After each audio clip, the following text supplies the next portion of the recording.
It's one small step for man. Out for the out for the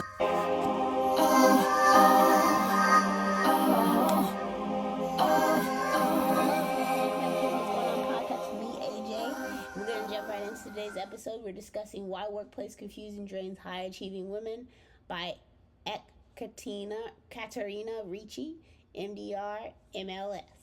So let's think about it. You just landed your dream job. It's your very first day. You're feeling on top of the world. But then a manager pulls you aside, lowers their voice, and starts criticizing one of your new coworkers. Basically, gossiping. The weeks that follow, the dynamic keeps happening. You keep getting knowing glances in meetings. You're being subtly paired up against that coworker. You know, at first it can kind of feel like validation. The unspoken message is clear, like you're special, you're the exception. But in reality, it's beginning of a corporate setup. Basically, this is an article talking about the psychology and structural manipulation tactic called manufactured intimacy. And today, we're going to talk about how toxic workplaces weaponize subtle mind games while your brains get trapped in them in a systematic way you can fight back. And for me, thankfully, I've worked in so many different workplaces that I'm able to see those coming from a mile away, acknowledge it, and prepare accordingly and navigate them accordingly, which is really nice. But there's some people, and I remember times where I didn't understand that concept and it wasn't understandable to me. So basically, manufacturing intimacy works by making you feel kind of valued, so then you can kind of be isolated and manipulated and exploit your natural desire to keep your privileged status by slowly loading more and more unassigned work onto your plate. Basically, there's this false sense of closeness with strategic ambiguity. Basically, like the rules of engagement are totally unspoken and based on shifting alliances.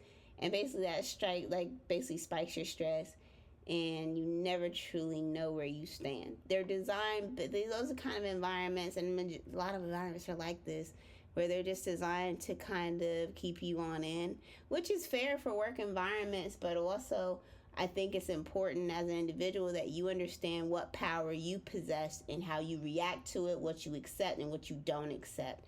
And I think it's really important to be strong in yourself, in your self-worth, that you're able to navigate it that way. But a lot of people, again, don't possess that kind of skill set. So this is where we start going into the high-achieving women especially. The default stress response in these toxic environments is what is kind of called, tend and befriend. That's what the article kind of uses. Instead of fighting or running away, the biological impulse is to reduce conflict by people pleasing.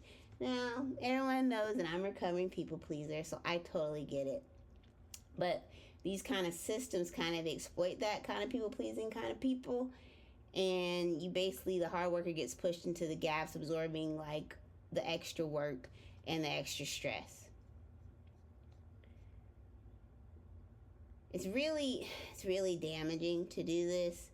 So the article kind of looks at the biology like long before modern corporations existed, kind of. It talks about like how human bodies solve the survival puzzle and how nature maintains this contract through radical specialization. Red blood cells give up their own DNA just to carry oxygen, blah, blah, blah, blah, blah. Right?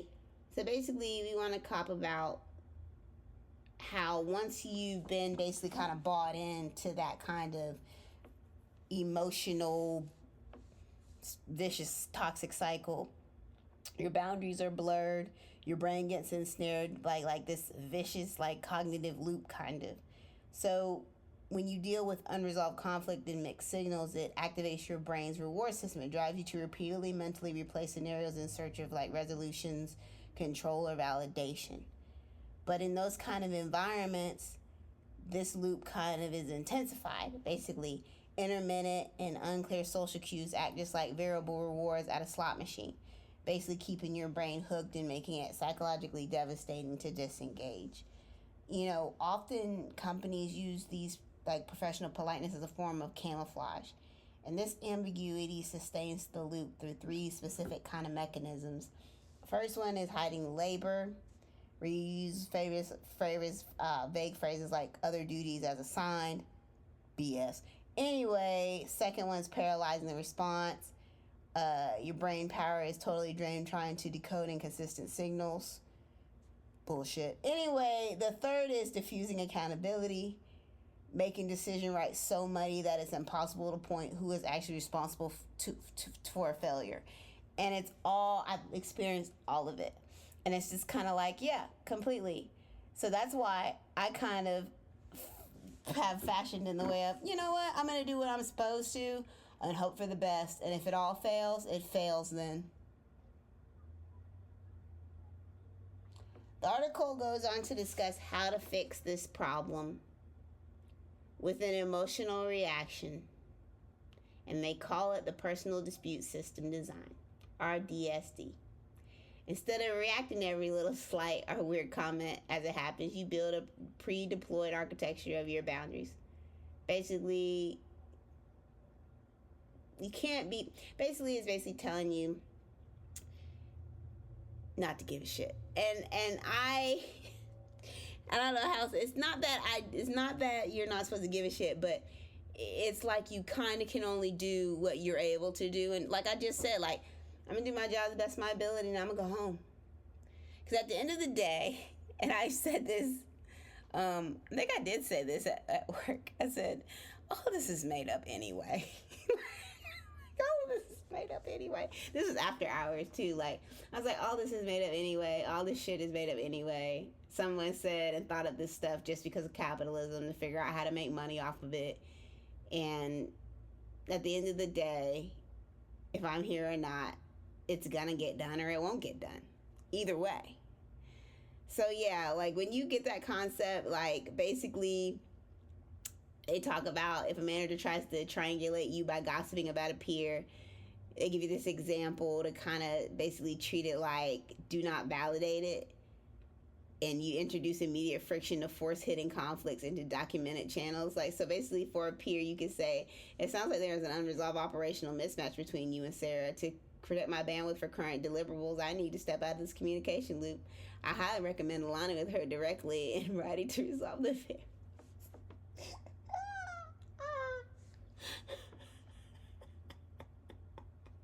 Basically, when you encounter these kind of corporate or work bullshit, basically don't engage with it.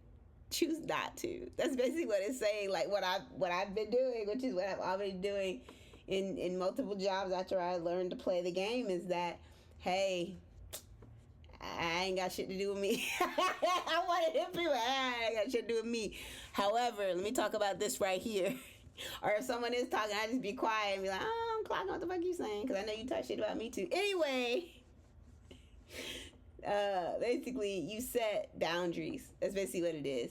It protects you, it protects other people, and there's clarity in it when you set boundaries and stuff too. But moving on to what I'm happy and grateful for. I'm happy and grateful for my plants. I have 2 plants this year. I didn't get to grow very much because I've been kind of busy, but I got a poblano plant because they didn't have any jalapenos. So the poblano plant is getting really, really super tall. And then I got a citronella plant to keep the flies and stuff away, which is always good too. So yeah, they're growing a lot. I'm going to have to get a cage for my citronella plant because I don't want it to end up on the ground like it did last year. But I've been doing a really good job about keeping my porch swept off and clean and things like that. And so I'm really proud of myself for that. The quote, and I like this quote. I want y'all to think about this one. When people fall in love with someone's flowers, but not their roots, they don't know what to do when autumn comes. And this quote to me is the understanding of falling in love unconditionally versus conditionally, and how we must love people unconditionally. But before I go, be sure to check out the show notes. Also check out my books on Amazon titled Poems to Cry to in the Dark and Love Letters Never Sent to Myself, and leave a 5-star rating. Other than that, I don't have anything else. I'm glad you're still here, and I hope you have the day you deserve. Bye!